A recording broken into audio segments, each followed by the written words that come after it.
This video is a day in the life of an agroforester, specifically in Costa Rica. I've shown bits and pieces throughout my 4 years here living in Costa Rica, a little bit of this, a little bit of that, harvesting foods, there's planting some trees, cultivating some products from the foods. But today, I'm gonna highlight what a typical day in my life here is, accumulating everything. So thank you guys for tuning in, and if you're interested in agroforestry or food forest building, this is what your days are gonna look like. So these are two parts of my day. Planting a new tree. This is a jackfruit tree that will eventually grow, this heavy, giant jackfruit. If you guys do not know, this fruit, when ripe, has the smell and flavor of juicy fruit gum. And I have to give a giant thank you to Heather from the Mauser Foundation for gifting me this giant jackfruit, which I don't even know how much it weighs, maybe 30 pounds at least. And for this baby tree, and two others, which I've already planted, which will grow these jackfruit one day in abundance. So thank you again, Heather at the Mauser Foundation, for gifting this to the Jungle Temple. Now, my two main tools, primary tools as an agroforester, are a machete for cutting grass and trimming trees, and una pala, or in English, a shovel. And this shovel specifically is great for digging the holes for planting trees, and also posts for the barbed wire fences. So, number one tool, number two tool, interchangeable in terms of priority, but essential in my day. I probably use these for 3-4 hours every day of my life here. So here at the Jungle Temple, I do not use any chemicals. I do not even use gasoline for a weed whacker or anything. I cut all the grass by hand with machete for the past couple of years by myself. So when I'm preparing an area to plant a new tree, I cut the grass nice and short in that area. I dig a good hole. Thanks to my friend Rudy up in New Jersey from Saratoga in New York, who taught me how to do some gardening hacks and food forestry hacks and just landscaping hacks in general. During COVID, actually, I was helping him plant out his entire property in West Milford, New Jersey. He was a new neighbor, and I learned a lot. So thank you, Rudy, if you happen to stumble upon these videos. He taught me that when you're planting a tree, before you plant the tree in the hole you've dug, fill it with water, let it really absorb, so as soon as you get the tree in, the roots start to take. So you'll see me do that today, but here's macheteing grass, Toby style.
Step one.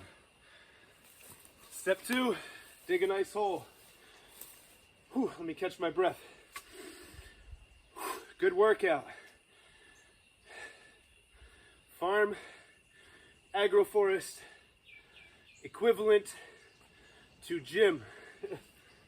So I've chosen a shaded area so that when I plant this jackfruit or any tree, the sun does not kill it right away. So I like some shade. Also, to my right, to your left, there are some plantains and bananas growing. They will act, the trees themselves, when I cut them down. Of course, if the fruits fall naturally without me paying attention, it will act like a natural fertilizer. And a banana tree has tons of water content. So if you chop down pieces of a banana tree near a new fruit tree, it will provide sustainable hydration for that tree to get started. And then obviously the flesh will compost down into nutrient-rich soil, and that will provide energy and fuel for the new tree. So just a little preface as to why I chose here. And then I think this is a good spot. So I'll dig a nice circle.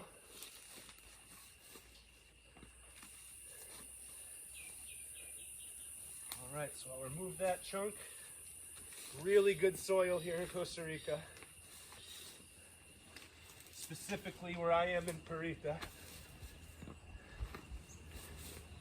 Central Pacific. All right, so I've got a nice hole. My other trusted tool, the watering can. Like I said, I'm going to fill this hole up with about half the watering can. All right. Let me bring you a little closer here. Bring you guys in here. I want to show you. All right. So there's my hole filled with water. I'm going to set you up here. Let's see. Get a good spot. Turn it down. Okay. So now I've got the jackfruit in the pot here.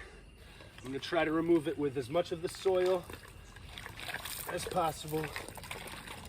And then as it goes in, I use the soil that I just dug up and I break it up, make it more malleable and loose. You want loose soil so the roots can grow in. You don't want hard soil because that makes it difficult for the roots to take root, or I should say form and have some freedom. So I break up all these big chunks, these muddy chunks, into loose, crackling, breaking down soil. All right, and then I'll push that in, make a nice little mound.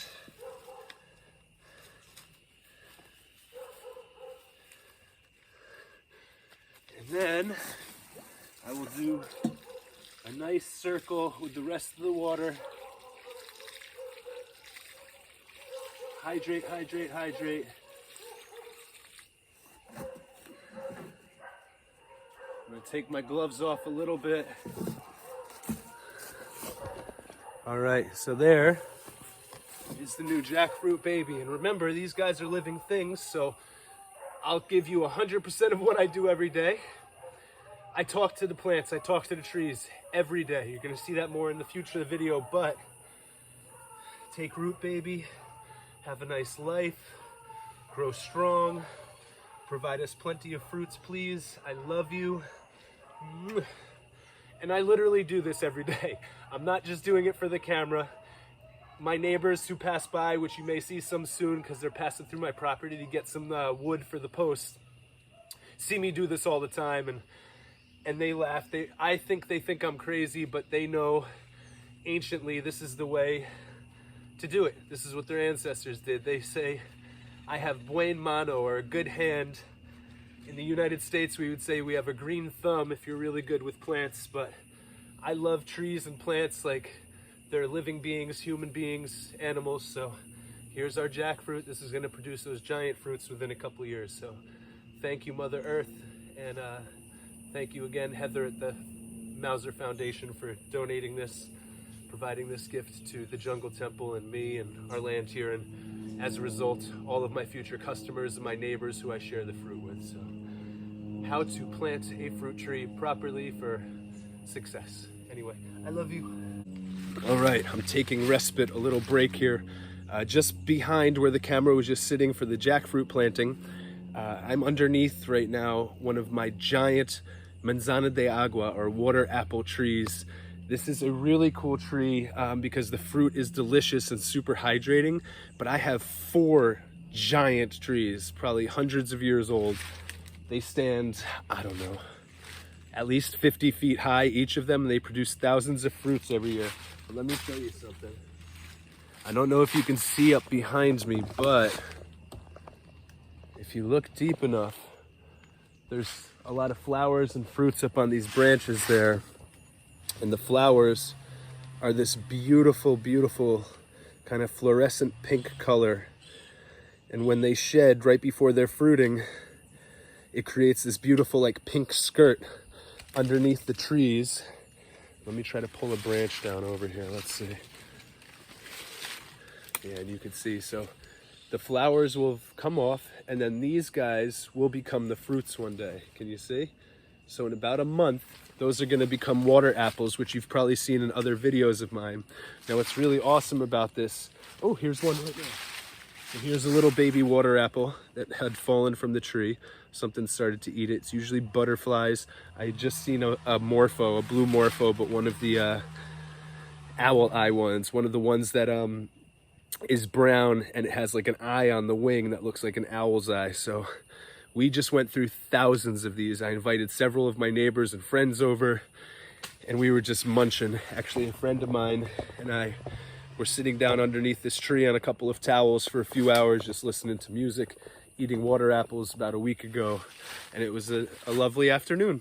So this is a really nice tree, and you know, let me pull this off really quick, and you can see the bees love it. So it's a pollinator, and these flowers are gorgeous, and the buds, and then it will grow into abundant fruits. But yeah, there's so many fruits. So these are all going to be apples at some point.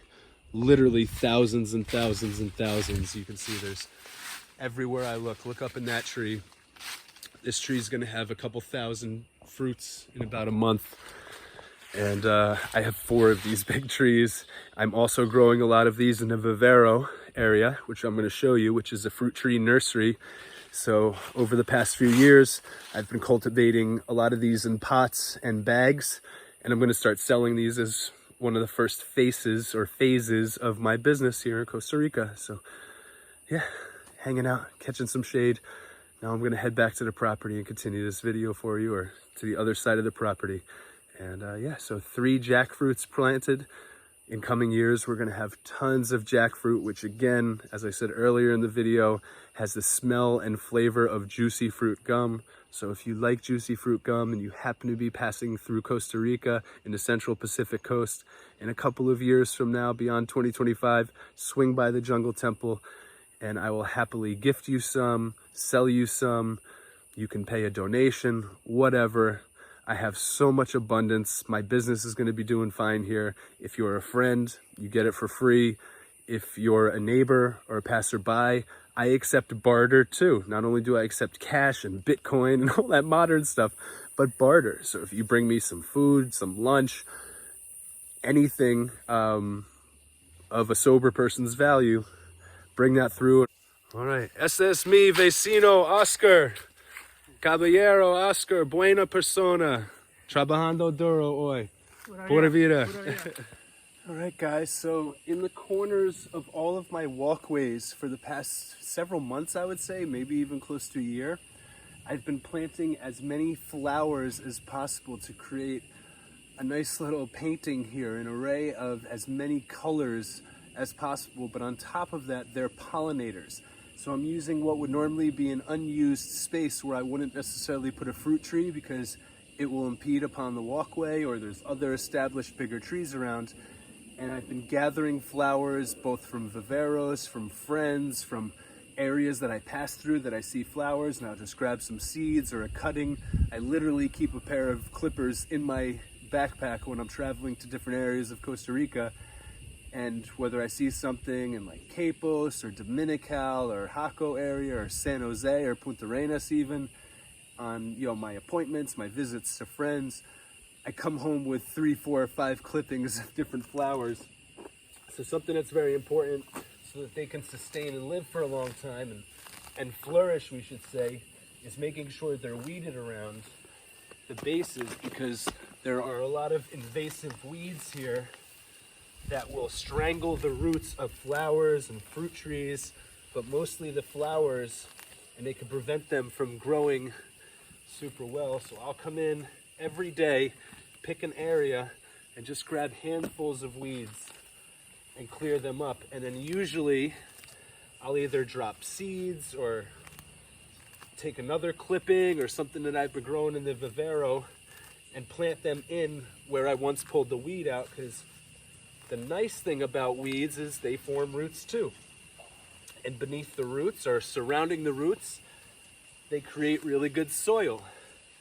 So now this area that you see I just weeded underneath these flowers, I'm gonna plant some more flowers, and then that will just create an abundance of new colors. So then I'll take this and I'll just run over to a little pit over here, which will become a burn pit. Throw that there. That will dry. After a few days, that will dry. I'll light it on fire. It will burn, and that will create some biochar for me. And then I use that ash, that charcoal, to sprinkle around the bases of my fruit trees to act as a fertilizer to help them grow stronger. And I just want to show you some of the array of colors here a little bit closer. So look at the beauty of these guys. These are so gorgeous. And then we've got oranges, the white flowers, beautiful. We've got these purple guys, all right? And we've got these, which are similar to the whites you just saw. This one's just starting to come in. It's like a pink. This will be a different type of red. These are beautiful. Look at this purple, right? How gorgeous is that purple? And all types. So these oranges are a little different too. So my goal is to have as many colors on this property as possible. So I spent my first 2 to 3 years planting as many varieties of fruit trees as possible. You got the Bismarck palm behind me, another beautiful one. So the past couple of years, or the past year I should say, I've really focused on the botanical garden to get all these guys cultivated. And there's different zones. This runs all along my walkway. There's another corner of the walkway there that I'm doing it. Just beyond that, same thing. Over my shoulder, you can see there's lots of flowers coming in. So this brings me joy every day.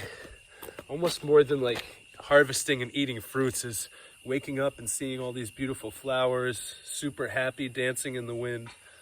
Anyway, a vital part of an agroforest is not just the fruit trees, but it's also the lower level pollinators, and of course the canopy level trees like the palms that are established for a long time that give shade to these guys so they don't get sunburnt, and also native trees, indigenous trees, of which I don't know many names, but when they're growing on my property, I love to treat them well and make sure that they're cleaned up around their roots and bases and trunks so that they're surviving and thriving.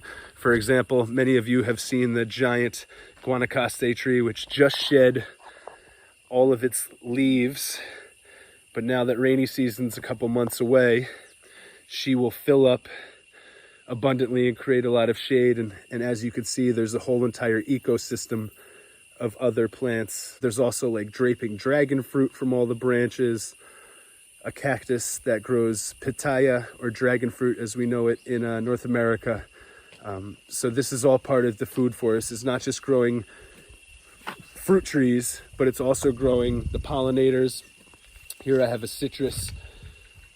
I do a funny thing. It's always a mystery. I'll plant seeds and then a few years later something will come out like this. So I don't know if this is oranges, limes, or grapefruit because I've planted all of them here. But yeah, a very important part of a food forest is the pollinators as well, obviously, because you want to pollinate the flowers of the fruit trees so that they produce abundant fruits. And we don't have to hand pollinate here because we have dozens, I would imagine, species of bees and wasps and butterflies and hummingbirds to do that all for us. Just a fun fact, I grow vanilla on the property, of which I'll show you in a little bit. And Costa Rica, from what I'm aware, from my research, is the only country in the world which has naturally the type of bee that will pollinate vanilla, where in other countries like Madagascar and Southeast Asia and other parts of Central and South America, these bees don't exist. So people have to go in and hand pollinate each vanilla flower in order to get the vanilla bean pod to come out. Here in Costa Rica, we don't have to do that because it does it naturally. Obviously, if you do it, you're going to get a lot more fruitfulness. But I feel very blessed that I naturally stumbled upon a place that grows both vanilla and the bee species that will pollinate it for us. So anyway, for those of you who have not been to Costa Rica, specifically the Central Pacific coast, it is very hot here, very humid. If you're in the sun for too long, it takes a toll on you. So I would highly recommend doing work with a hat and a shirt on. I didn't today because it's actually been raining the past couple of days, so the mornings have been nice and cool. But after that little bit of work that you just saw me do, something that I do, and this is a part of my life, so I'm including it in the video, I would say I take about 10 showers a day. Not because I'm disgustingly dirty, but just because every 30, 45 minutes to an hour, I'm dripping in sweat. Specifically when I'm working outside. When I'm just hanging out, I stay nice and cool. The shade makes a significant difference. So some tips I have if you're in Central America or Costa Rica and you're starting a food forest, find shade. Hang out in shade as much as possible. Keep a hat on, protect yourself from the sun. When you feel yourself overheating, get out of the sun, get in front of a fan. Moving air makes a substantial difference. I actually don't use air conditioning. I have an air conditioning unit in my house. I haven't used it since my first 6 months living here. Just having a fan, a rotating fan or a ceiling fan on is a life changer. So moving air is a miracle. Also, I've got about 5 showers installed on my property now, not inside. I have 3 showers inside. I have 5 outdoor showers that I've done the plumbing for myself. So I'll just come over, even if it's just 10 seconds. I wash off my hands, nice and clean, and then just rinse off. There's nothing better than just having some cold water hit your skin, take that sweat off. It's refreshing, and it's like a recharge. It really feels like my body, my skin can absorb as much water as my mouth can drink if I'm drinking water. So something like this, like a miniature waterfall, is an amazing feeling and an amazing refresher that is highly vital in Costa Rica. So 2 parts that will save your life and help improve your life a lot with an agroforest in Costa Rica is moving air, fans, keep them on during the daytime, shade, which goes hand in hand with that, and cleverly put showers around your property. So wherever you are within 20, 30 meters, you can just go grab a shower and rinse yourself off and cool down, and immediately my body temperature has dropped significantly. So super tip, pro tip. This is my little fruit tree nursery, in Espanol, un vivero. So this is a plant, a medicinal herb native to Costa Rica called guanelama. I have some arnica growing here.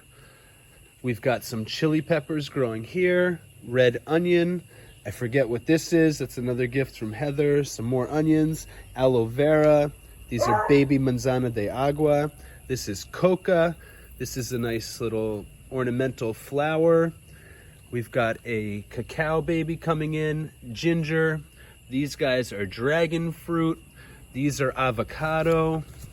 And then this vine here is ayahuasca. Then turning to my other side, I've got a group of acerola cherry coming in. In these bags, you see some random stuff coming up, but I've planted guanabana seeds, so that will be guanabana. Oh, I think this is our first one coming up. Here we've got the mandarinas, they call them, which in the US is like a clementine type of orange. And then this is caviar lime, and you could see the side shoots are starting to come up, so this one's taking root. All of these are cacao. Over here we've got some Brazilian spinach. This is a miracle fruit, And I've got some flowers here, and this is just one of my sections of the vivero in the making, my fruit tree nursery amongst medicinal herbs and other things. Oh, and this is, these guys in these pots and these 2 bags are the culantro that grows here. Also in these bags, I just planted some more miracle fruit seeds. Here I have a cucumber, pepino, and then here I actually bought a plum, ate the plum, and then planted the seed in here. So hopefully, fingers crossed, this is a plum that comes up soon. So that is one area I've set as a vivero area. I have, I think, 5 other areas with all the bags and the pots right now. My goal is to fill as much of my property, not only with agroforest and food forest, but also clones and babies grown from seeds or from clippings that I can open up as a vivero. And I don't want to have it all crowding my walkways, so I'm putting it in areas like this, specifically specified, or beneath shaded trees like this guanabana, for example. And as you can see, we have lots of fruits coming in. 1, 2, 3, 4, 5, 6, 7. When properly pruned, 8, 9, 10, 11, 12, 13 down here. So they're all different sizes, all different production levels. Look, so many in here. There's so many coming in right now. Look at these guys, so many. So yeah, underneath many of the fruit trees, I will also be utilizing the shade naturally to grow a lot of the fruit tree babies. Typically underneath a guanabana, I will have guanabana growing. And that's the idea. So when somebody visits and they see, oh man, that's a guanabana, or that's chili peppers, or that's acerola cherry, I'm gonna have babies underneath them. So it's really easy to define what's what. And also so that people don't just have to look at my awesome abundance, but they can take some stuff home and plant it on their property. So I wanted to conclude this video with like a tour around the property, showing you everything that was flowering and fruiting right now. But the more I think about it, that would extend it another 20 minutes because the property is vast and it's producing massively right now. So I'm just gonna sign off here. I'll save that for another video, because just to give you an example, right now, fruiting, I always have coconuts. Right now I have oranges, limes, we have caviar limes, we have guanabana, cacao. That's just what I see directly. Acerola cherry. I have star fruit with flowers right now. We have avocados and mangoes with flowers that have little tiny fruits growing. Cas, which is a Costa Rican form of guava. Coffee has flowers right now. So it would really just be an abundance of showing you everything that's flowering and fruiting right now. And I really don't need to get into that because that would extend the video significantly, and you guys have already seen a day in my life. So I will just finish with saying that at the end of every day, or at some point, probably 2 to 3 times throughout the day, I walk around and do a tour around every square inch of my property to see what's flowering, to see what's fruiting, to try to extrapolate a timeline of when I'm going to be harvesting everything. And also, like I did earlier with the jackfruit, Simba saying hi, I speak to all the plants. I treat them just like they're friends, because they are. They're the beings that I see every day and interact with every day. So I say hello, I tell them how beautiful they are. And just looking in front of me right now, I have arnica flowering. I have something called chan, which is a medicinal herb here in Costa Rica that Ricos love to use in a drink. It's kind of like chia seed, kind of, and you put it in a drink and it kind of foams up a little bit and it's delicious and tasty. I also have passion fruit growing, passion flower, pomegranate, goji berry, 3 types of chili in front of me. So it would be a lot to try to show you all of these clips and everything. Just tune in for future videos. What I will do is, as things are fruiting and I'm harvesting them, I'm gonna start taste testing them on camera in the coming year, because there's such abundant fruit right now that I think that's the next phase of what I should be doing. Is once things are fruiting and able to be harvested, I'm gonna harvest everything and then go over flavor profiles, because I raise everything organically here. Like I said in the beginning of the video, I don't use any chemicals on property, and there is this significant amplification in flavor profile, not just from my own opinion, but every time I share something with somebody, they tell me how much better it tastes than anything else they've ever had. So that said, stay tuned. Please subscribe if you're not subscribed yet for future videos, because you're gonna see me harvesting every single thing I grow here over the coming months, because every month produces 5 new types of fruits. And in future shorts and in future posts on my YouTube, my Facebook, and my Instagram for the Jungle Temple and Tobin Osuski, I will be doing taste tests of everything. Hopefully, I will also have guests here with me taste testing things. So that will be exciting for me, because I'm excited to see their reactions, just like I'm sure you are. So thank you guys for tuning in. I appreciate it so much. Tobin tuning out from the Jungle Temple. If you haven't yet, please like, subscribe, and share, and start your paradise. Agroforest, your food forest, as soon as possible.